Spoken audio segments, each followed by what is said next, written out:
Praise the Lord. கர்த்தருக்கு ஸ்தோத்திரம். மீண்டுமாய் உங்களை சந்திக்கிறதிலே ஒரு பெரிய சந்தோஷம். கர்த்தருடைய பரிசுத்த நாமத்துக்கு மகிமை உண்டாவதாக. நாம் இன்னைக்கு யாரை பார்க்க போகிறோம் என்று பார்த்தால், எலியா என்கிற ஒரு தேவ மனுஷனை குறித்து இன்றைக்கு நம்ம பார்க்க இருக்கிறோம். அந்த எலியா சுழல் காற்றிலே தேவனிடத்தில் அவன் எடுத்துக்கொள்ளப்பட்டான் என்று சொல்லி நம்ம ஏற்கனவே வாசித்திருக்கிறோம். கர்த்தர் தாமே நமக்கு உதவி செய்வாராக. அப்ப எலியாவும் இந்த எடுத்துக்கொள்ளப்பட்ட ஏனோக்கை போல எடுத்துக்கொள்ளப்பட்டவர்களுடைய வரிசையில அந்த எலியா வருகிறான். அதனாலதான் அந்த எலியாவை இன்றைக்கு நம்ம தியானிக்க இருக்கிறோம். அந்த எலியாவை குறித்து நம்ம பார்க்கும் பொழுது அவனுடைய ரெண்டு விதமான குணங்களை நம்ம இன்னைக்கு பார்க்க இருக்கிறோம். கர்த்தர் தாமே நமக்கு உதவி செய்வாராக. 1 ராஜாக்கள் 18ஆம் அதிகாரத்துல 36 இருந்து 40 வசனங்களை நம்ம வாசிப்போம். 1 ராஜாக்கள் 18 36 இருந்து 40 வரை. அந்திப்பலி செலுத்தும் நேரத்திலே தீர்க்கதரிசியாக எலியா வந்து, ஆபிரகாமுக்கும் ஈசாக்கும் யாக்கோவுக்கும் தேவனாகிய கர்த்தாவே, இஸ்ரவேலிலே நீர் தேவன் என்றும் நான் உம்முடைய ஊழியக்காரன் என்றும் நான் இந்த காரியங்களெல்லாம் உம்முடைய வார்த்தையின்படி செய்தேன் என்றும் இன்றைக்கு விளங்க பண்ணும் ஒரு ஜெபத்தை அவன் ஏறெடுக்கிறான். ஏறெடுத்து 38வது வசனத்துல வரும்பொழுது, அப்பொழுது கர்த்தரிடத்திலிருந்து அக்கினி இறங்கி அந்த சர்வாங்க தகன பலியும் விறகுகளையும் கற்களையும் மண்ணையும் பட்சித்து வாய்க்காலிலும் தண்ணீரையும் நக்கி போட்டது. அப்ப இந்த சம்பவத்தை குறித்து நீங்கள் அறிந்திருப்பீர்கள் என்று சொல்லி நான் நினைக்கிறேன்.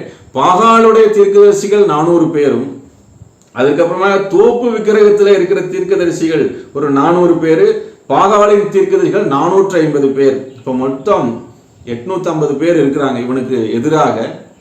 ஏன்னா இவன் ஒருத்தன் தான் தேவனுடைய தீர்க்கதரிசியாக இருக்கிறான். ஆகாப் அங்க ஆட்சி செய்து கொண்டிருக்கிறான்.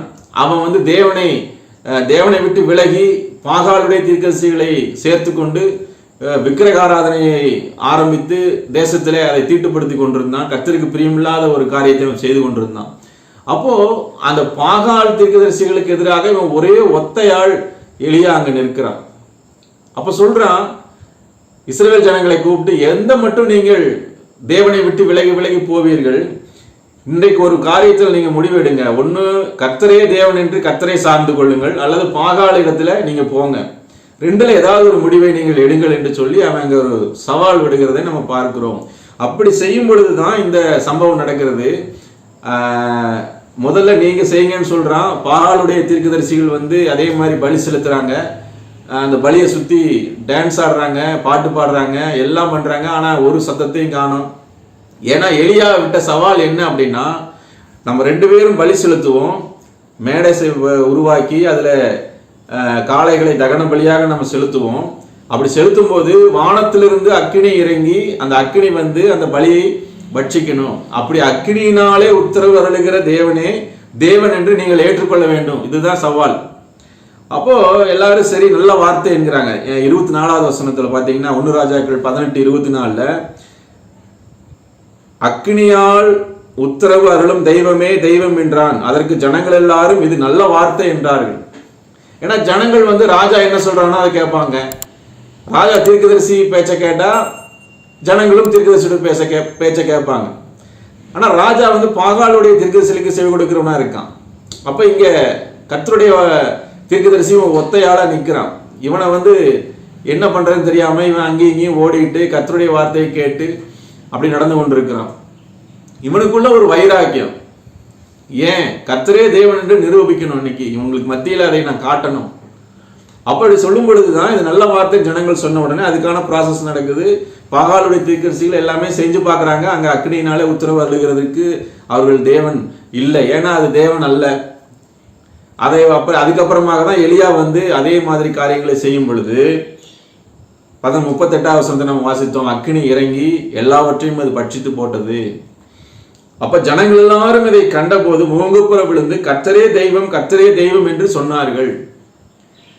அப்ப இதுல இருந்து நம்ம தெரிந்து கொள்ள வேண்டிய ஒரே காரியம் என்ன, தேவனுக்காக வைராக்கியம் பாராட்டுகிற ஒரு இருதயம் நமக்குள்ள இருக்கிறதா, அதுதான் இன்னைக்கு நம்ம பார்க்கணும். இப்ப தேவனுக்குள்ளே வைராக்கியம் பாராட்டுகிற இருதயம். இப்ப நானும் 850 பேர் ஒரு பக்கம் இருக்காங்க, கர்த்தர் தேவன் அல்லன்னு சொல்றதுக்கு.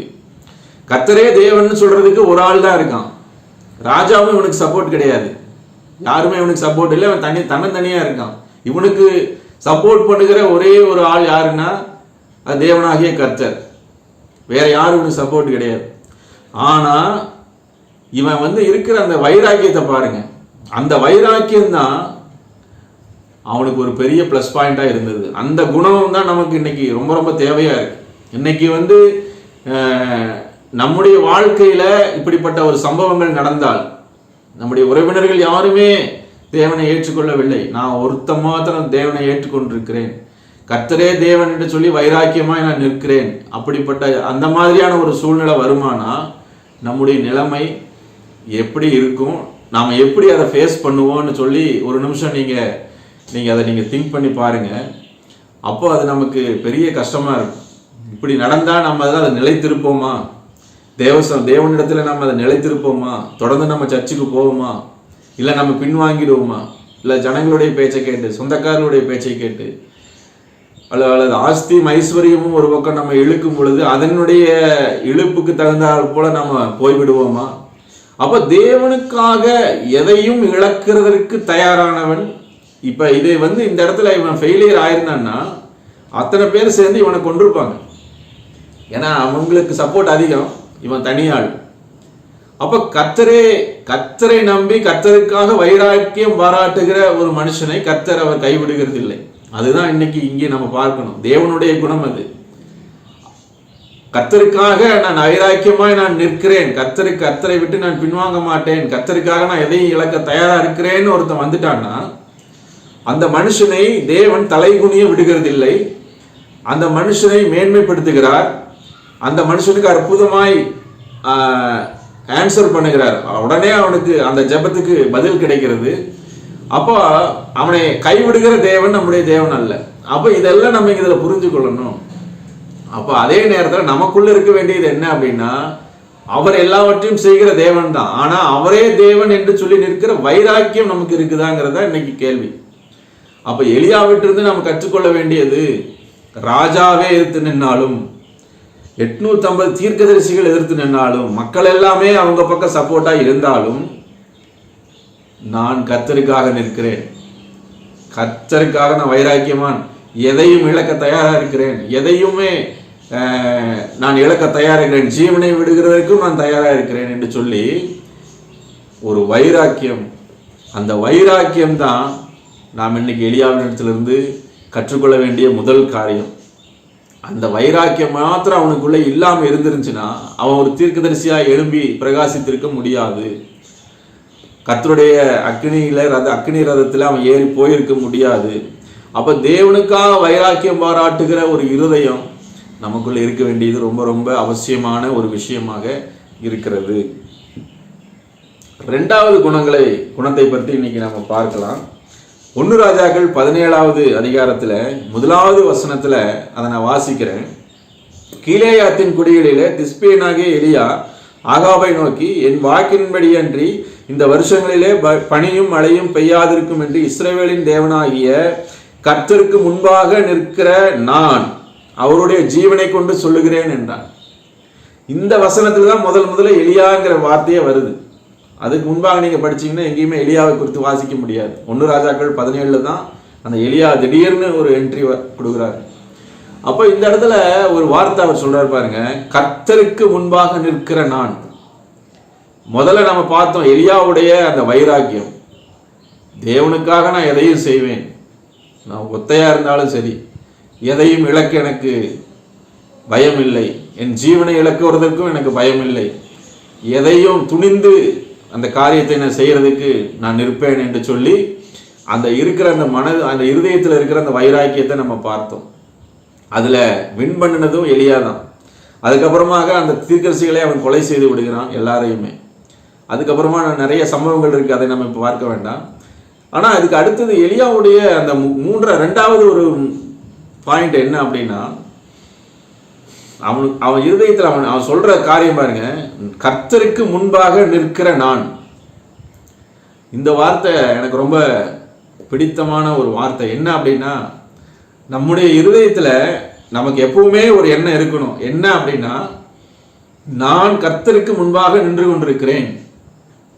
நம்ம எங்கேயோ இங்க வீட்டில் இருக்கோம், வேலைக்கு போறோம், ஆபீஸ் போறோம், என்னெல்லாம் பண்றோம், டிராவல் பண்றோம், ஆனால் நம்முடைய இருதயத்தில் இருக்க வேண்டிய முக்கியமான ஒரு சிந்தை என்ன அப்படின்னா, நான் கர்த்தருக்கு முன்பாக இப்ப நின்று கொண்டிருக்கிறேன், கர்த்தருக்கு முன்பாக நிற்கிற நான்.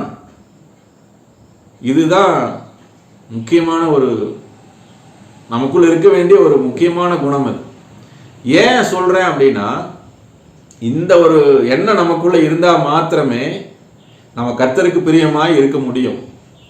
இந்த எண்ணம் நமக்குள்ள எப்ப இல்லாம போகுதோ அப்ப நம்முடைய வாழ்க்கையில தவறுகள் நடக்க ஆரம்பிக்கும், இச்சைகளின்படி பாவங்கள் நிறைய உள்ள வர ஆரம்பிக்கும், தேவனுக்கு பிரியமில்லாத வாழ்க்கை உள்ளே வந்துவிடும். அப்ப அவிசுவாசமான காரியங்கள் நம்முடைய வாழ்க்கையில நடக்க ஆரம்பித்து விடும். இப்படி நம்ம அப்படி கொஞ்சம் கொஞ்சமா தேவனை விட்டு நம்ம விலக ஆரம்பிப்போம். இந்த ஒரு எண்ணம், கர்த்தருக்கு முன்பாக நிற்கிற நான். அப்ப கர்த்தருக்கு முன்பாக நிற்கணும்னா என்னென்ன தேவை? உண்மையா இருக்கணும், பரிசுத்தமா இருக்கணும், ஆயத்தமா இருக்கணும். இப்படி நிறைய இருக்கிறது, நம்ம நிறைய சொல்லிக்கிட்டே போகலாம்.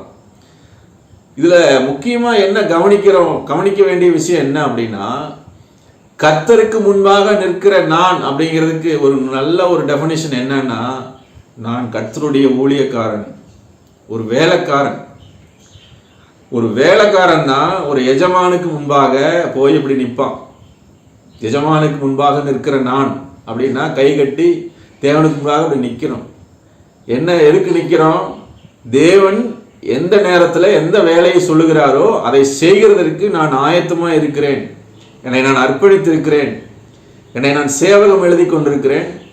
அதனால நீங்க என்ன சொல்றீங்களோ அதை நான் அப்பவுமே செய்து முடிக்கிறதற்கு நான் காத்திருக்கிறேன், உங்கள் வார்த்தைக்கு நான் ஆயத்தமா இருக்கிறேன் என்று சொல்லி அதுக்கு அர்த்தம். கர்த்தருக்கு முன்பாக நிற்கிற நான். இன்றைக்கு நமக்கு அப்படிப்பட்ட எண்ணங்கள் இருக்குதா? அதுதான் என்ன கேள்வி. முதல் கேள்வி, எலியாவுக்குள்ள இருந்த வைராக்கியம் நமக்குள்ள இருக்கிறதா? இரண்டாவது, தேவனுக்கு முன்பாக கர்த்தருக்கு முன்பாக நிற்கிற நான், அவருடைய வேலைக்காரனாக நான் நிற்கிறேன் என்கிற அந்த உணர்வு நமக்குள்ள இருக்கிறதா? அப்படி இருந்தா கர்த்தருடைய வருகையில நாம் காணப்படுவோம். கர்த்தர் அதை ரொம்ப ரொம்ப எதிர்பார்க்க. இன்னைக்கு நிறைய எப்படி போயிட்டு இருக்கு அப்படின்னா, கிருபை இருக்குது, அது இல்லைன்னு சொல்ல முடியாது. கிருபைக்கு நிச்சயமாகவே நம்மை சூழ்ந்திருக்கிறது. தேவன் நமக்கு நிறைய கிருபைகளை கொடுக்கிறது உண்மைதான்.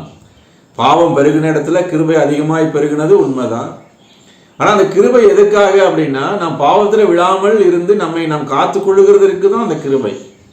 பாவம் செய்கிறதற்கு ஒரு லைசன்ஸ் கிருபை அல்ல. நிறைய பேர் தவறாக புரிந்து கொள்ளுகிறது என்னன்னா, பாவம் செய்கிறதற்கு நம்ம ஒன்றும் பிரச்சனை இல்லை, பாவம் செய்தாலும் நமக்கு கிருபை இருக்கிறதுனால கிருபையினால தேவன் நம்மை மன்னிப்பார் என்கிற தவறாய் புரிந்து கொண்டிருக்கிறார்கள். பாவம் பெருகின இடத்துல கிருபை அதிகமாய் பெருகினதற்கு ஒரு முக்கியமான காரணம், தேவ பிள்ளைகள் பாவத்தில் விழாமல் தன்னை காத்து கொள்ளுகிறதற்கு அந்த கிருபை தேவை. பாவத்தை எதிர்த்து நிற்கவும், பாவத்தை விட்டு விலகி ஓடுகிறதற்கும், தன்னை காத்துக்கொள், தன்னுடைய வாழ்க்கை பரிசுத்தத்திலிருந்து விழுந்து விடாமல் அசுத்தப்படாமல் பாதுகாத்து கொள்ளுகிறதற்கும், கரைப்படுத்தி கொள்ளாமல் தன்னை காத்து கொள்ளுகிறதுக்கும் தான் அந்த கிருபை பெருகுது. நம்ம தவறா புரிஞ்சுக்கிட்டு நம்ம ஒன்றும் பிரச்சனை இல்லைன்னு நம்ம சொல்லி போனோம்னா கடைசியில் நம்ம கைவிடப்படுவது நிச்சயம். அதை நல்லா நம்ம ஞாபகம் வச்சுக்கணும். அப்போ இந்த இடத்துல கிருபை எல்லாம் இருக்கிறது உண்மைதான். ஆனால் அந்த கிருபை நம்மை சூழ்ந்து கொண்டிருக்கிறது, நம்மை பாதுகாக்கிறது, பாவத்தில் விழாமல் நம்மை தாங்குகிறது, பாவத்துக்கு நாம் சோதிக்கப்படும் போது இச்சைகளிலே நாம் விழுந்து போகாமல் இருக்கிறதுக்கு நமக்கு அது உதவி செய்கிறது, நமக்கு பலன் கொடுக்கிறது. ஆனால் இந்த இடத்துல முக்கியமாக நான் கவனிக்க வேண்டியது என்னன்னா, கர்த்தருக்கு முன்பாக நிற்கிறதற்கு அந்த பிள்ளை என்கிற அந்த ஒரு அனுபவத்திலே இன்னைக்கு நம்ம போய் கொண்டிருக்கிறோம். ஏன் இதை நான் சொன்னேன், அந்த கிருபையை பற்றி ஏன் சொன்னேன் அப்படின்னா, பிள்ளை அப்படிங்கிற அந்த உறவு, தேவனுக்கும் நமக்கும் பிள்ளைங்கிற உறவு இருக்கு. அப்பா தகப்பன் பிள்ளைங்கிற உறவு தான் இருக்குது. அப்படிங்கிற மாதிரியே நம்ம போய் கொண்டிருக்கிறோம் ஒரு பக்கம். ஏன்னா என்னிடத்துல விசுவாசமா இருக்க அத்தனை பேர்களோ அத்தனை பேருக்கும் பிள்ளைகளாகும்படி அவர் அதிகாரம் கொடுத்தாருன்னு அந்த வசனம் இருக்கிறதுனால நம்ம அதையே நம்ம பிடித்து கொள்ளுகிறோம். யோவான் 1:12, யோவான் எழுதின சுவிசேஷம் 1ஆம் அதிகாரம் 12வது வசனத்துல, அவருடைய நாமத்தின் மேல் விசுவாசம் உள்ளவர்களாய் அவரை ஏற்றுக்கொண்டவர்கள் எத்தனை பேர்களோ அத்தனை பேர்களும் தேவனுடைய பிள்ளைகளாகும்படி அவர்களுக்கு அதிகாரம் கொடுத்தாருன்னு அங்கே வந்துருச்சு. அப்போ நம்ம தேவனுடைய பிள்ளை, நான் அப்பான்னு கூப்பிடுவேன், என் தகப்பன் அவர் எனக்கு கிருபை தருகிறார், இப்படியே நம்ம இந்த பாயிண்ட்லேயே நம்ம போகிறோம். ஆனால் எல்லா விசுவாசிக்குள்ளேயும் இன்னொரு குணமும் இருக்க வேண்டியது அவசியம். பிள்ளைங்கிறது உண்மைதான், அதை நான் மறுக்கல. ஆனால் ஒரு ஊழியன், ஒரு வேலைக்காரன் என்கிற ஒரு பகுதியும் அந்த விசுவாசிக்குள்ளே இருக்கிறது. அந்த பகுதியை நாம அப்படியே நம்ம ஈஸியாக விட்டுட்டு போயிடுறோம். ஆனால் எலியா சொல்றான், நான் கர்த்தருக்கு முன்பாக நிற்கிறவன், கர்த்தருக்கு முன்பாக நிற்கிற நான் சொல்லுகிறேன், கர்த்தருடைய ஜீவனை கொண்டு என் வார்த்தையை அன்றி இந்த இடத்துல 3 வருஷம் மழை பெய்யாது. எவ்வளவு ஒரு நல்ல ஒரு காரியம் பாருங்க. இன்னைக்கு நமக்குள்ள அந்த உணர்வு இருக்கிறதா? கர்த்தருக்கு முன்பாக நிற்கிற நான் ஒரு வேலைக்காரனா தேவனுக்கு முன்பாக நிற்கிறேன். கர்த்தர் சொல்லுகிற வார்த்தைக்கு நான் கீழ்ப்படியணும். கர்த்தர் எப்ப என்ன சொல்லுவாருன்னு தெரியாது, அவருடைய வாயை நான் பார்த்து கொண்டே இருக்கிறேன். ஒரு வசனம் சொல்லுது பாருங்க, வேலைக்காரிகள் தங்கள் எஜமாட்டியின் கைகளை பார்க்கிறது. கைகள் ஏதாவது வேலை சொல்லும் போது இப்படி நம்ம பேசும்போது அந்த கைகளை அப்படியே பார்த்து கொண்டே இருக்கு. ஒரு வேலைக்காரன் தன் எஜமானுடைய முகத்தையே பார்த்து கொண்டிருப்பான். என்னைக்கு ஏதாவது சொல்றான், இப்ப என்ன சொல்லுவான், அப்ப என்ன சொல்லுவான், ஏதோ ஒரு வேலை சொல்லுவான், அதை நம்ம கவனிக்கணும், அதை நம்ம கவனிக்காம விட்டுறக்கூடாதுன்ட்டு அப்படியே பார்த்து கொண்டே இருக்கிறத போல என்னுடைய இருதயம் உண்மை நோக்கி கொண்டிருக்கிறது சங்கீதத்தில் நம்ம வாசிக்கிறோம் பாருங்க. அப்போ அந்த மாதிரியான ஒரு அனுபவம் நமக்கு இன்னைக்கு தேவை. இப்ப தேவன் என்ன சொல்லுகிறார், தேவன் எந்த காரியத்தை நம்மிடத்தை எதிர்பார்க்கிறார், ஏதாவது ஒரு காரியத்தை இதை செய்யின்னு சொல்லுவார், இதை செய்ய வேண்டாம்னு சொல்லுவாரு. அப்ப நம்ம சரியா கவனித்து அதுக்கு நம்ம கீழ்ப்படிந்து அவருடைய வார்த்தையை நம்ம நிறைவேற்றுகிறதுக்கு நம்ம உத்தரவாதம் உள்ளவர்களா நம்ம இருக்கணுமே. அப்போ ஒரு விசுவாசிக்குள்ள பிள்ளைங்கிற ஒரு பகுதியும் இருக்கிறது, இன்னொரு பக்கம் ஒரு ஊழியன், ஒரு வேலைக்காரன் என்கிற பகுதியும் அங்கே இருக்கிறது. அதனாலதான் அந்த வசனம் மல்கியா எழுதின தீர்க்கதரிசன புஸ்தகத்துல அந்த வசனம் என்ன சொல்லுது, 2 பகுதியுமே அங்க ஆண்டவர் நோட் பண்றாரு பாருங்க. அதை நீங்க நல்லா கவனிங்க. 1ஆம் அதிகாரத்தில் 6வது வசனம், குமாரன் தன் பிதாவையும் ஊழியக்காரன் தன் எஜமானையும் கனம் பண்ணுகிறார்களே. ஒரே வசனத்துல 2ஐயும் அவர் சொல்றார். இது நம்ம என்ன செய்யறோம்னா, குமாரன்கிற பகுதியை மட்டும் நம்ம எடுத்துக்கிறோம். ஏன்னா அதுலதான் நிறைய பிரிவிலேஜ் இருக்குது அப்படிங்கிறதுனால. வேலைக்காரன் என்கிற பகுதியை எடுத்தோம்னா அதுல நிறைய பாடுபட வேண்டிய அவசியமா இருக்கிறதுனால அதை நம்ம அப்படியே ஜஸ்ட் லைக் தட் விட்டுட்டு போயிடும். ஆனா ஒரு விசுவாசிக்குள்ள 50-50 இருக்கணும். இது குமாரன்கிற உரிமையும் இருக்கு, வேலைக்காரங்கிற உத்தரவாதமும் இருக்கிறது. குமாரன் தன் பிதாவையும் ஊழியக்காரன் எஜமானையும் கனம் பண்ணுகிறார்களே. மல்கியா 1:6. நான் பிதாவானால் என் கனம் எங்கே? நான் எஜமானன் ஆனால் எனக்கு பயப்படும் பயம் எங்கே? இப்போ வேலைக்காரன்கிற அந்த பகுதியில அவருக்கு பயப்படுகிற பயம் அதுதான் முன்னிலையில் இருக்கு.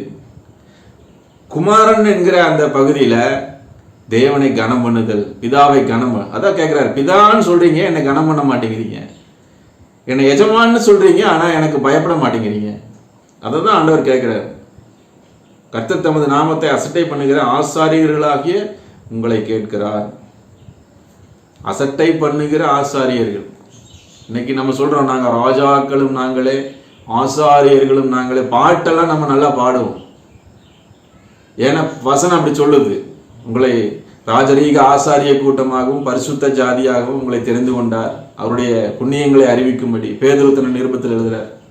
அப்ப ராஜரீக ஆசாரிய கூட்டம் அப்படியெல்லாம் நம்மளை சொல்லிக்குவோம். ஆனா ஆண்டவர் சொல்றாரு, நீங்க அசட்டை பண்ணுகிற ஆசாரியர்கள். ஏன் அசட்டை பண்ணுகிறீங்க? பிதான்னு சொல்றீங்க, என்னை கனம் பண்ண மாட்டேங்கிறீங்க. வேலைக்காரன்னு சொல்லிக்கிறீங்க, ஊழியக்காரன்னு சொல்றீங்க, ஆனா எனக்கு பயப்பட மாட்டேங்கிறீங்க. ஆனா எலியாக்குள்ள அந்த 2 குணமுமே இருக்கு. இது குமாரன்கிற உணர்வும் அவனுக்குள்ள இருந்தது. அதே நேரத்துல அந்த குமாரன்கிற அந்த உணர்வு தான் அந்த வைராக்கியத்தை கொடுக்குது. என் தகப்பன். ஒரு வேலைக்காரனுக்கு அவ்வளவு வைராக்கியம் இருக்குமா அப்படிங்கிறது கொஞ்சம் சந்தேகம்தான். ஏன்னா அவன் ஒரு குமாரன்கிறத விட கொஞ்சம் ஒரு படி கீழே தானே நம்ம வைத்து பார்க்க வேண்டியதா இருக்கு ஒரு வேலைக்காரன் அப்படின்னு பார்க்கும்போது. ஆனா குமாரன் அப்படிங்கும்போது தன் பிதாவுக்காக எவ்வளவு நாள் செய்யறதுக்கு அவன் தயாரா இருப்பான். அப்ப அந்த வைராக்கியம் பாராட்டுகிறதுல நம்ம பார்க்கும் பொழுது அந்த குமாரன் என்கிற அந்த உணர்வு மேலோங்கி இருக்கிறது. இங்க வரும் பொழுது 1 ராஜாக்கள் 17:1 வரும் பொழுது, நான் கர்த்தருக்கு முன்பாக நிற்கிற நான் என்கிற அந்த வார்த்தையை அவன் முன்னிலைப்படுத்துறான். ஃபர்ஸ்ட் முதல்ல வரும்போதே அப்படிதான் சொல்றான், கர்த்தருக்கு முன்பாக நிற்கிற நான் சொல்றேன். அப்போ இன்னைக்கு நம்ம கவனிக்க வேண்டிய காரியங்கள் எலியாவினுடைய குணங்கள், காக்கப்பட்டவர்களும் மீட்கப்பட்டவர்களும். அந்த வரிசையில வரும் பொழுது எலியாவை குறித்து 2 காரியங்களை பார்த்தோம். ஒன்று வைராக்கியம், தேவனுக்காக எதையும் செய்கிற வைராக்கியம். 2வது தேவனுடைய ஊழியன் என்கிற உணர்வு உள்ள ஒரு இருதயம். அந்த 2 நமக்குள்ள இருந்தா நாம் அசைக்கப்படுவதில்லை. கர்த்தரை நம்புகிறவர்களோ அசையாமல் சீயோன் பர்வதத்தை போல இருப்பார் என்று வசனம் சொல்லுகிறது. ஆனால் யார் இந்த மாதிரியான காரியங்கள்ல நிலைத்து இருக்கிறார்களோ, வைராக்கியமா யார் இருக்கிறார்களோ, தேவனுடைய ஊழியன் என்கிற அந்த உணர்வுள்ள இருதயம் என்னைக்கு எப்பவுமே இருக்கிற அந்த இருதயம் இருக்குதோ அவர்கள் அசைக்கப்படுவதில்லை. அவர்கள் தேவ சமூகத்திலே அவர்கள் காணப்படுவார்கள். கர்த்தர் தாமே நம்மை ஆசீர்வதிப்பாராக.